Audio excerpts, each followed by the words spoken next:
Kumain ka na ba? Pagkain dyan sa ref, oh. Kumain ka muna. Sakto, gutom na rin ako, bro. Sige, kuha lang dyan.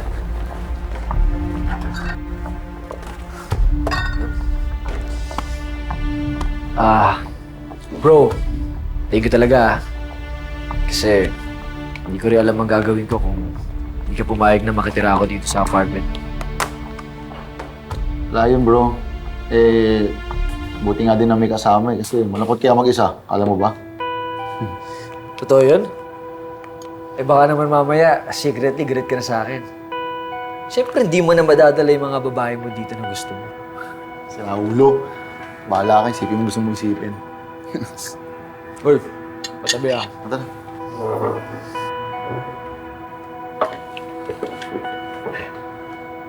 Pero alam mo bro, kung hindi lang talaga ako pinunterian niya ni Amir, lalo na yung business ko, okay ako eh. Kaya talagang dapat mawala na yung babae na yan. Gaganti ako para matigil yung mga ginagawa niya sa akin lahat.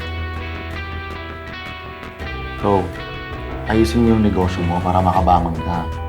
Kung isipin si Amira, ako nang bahala doon. Talaga. Oo.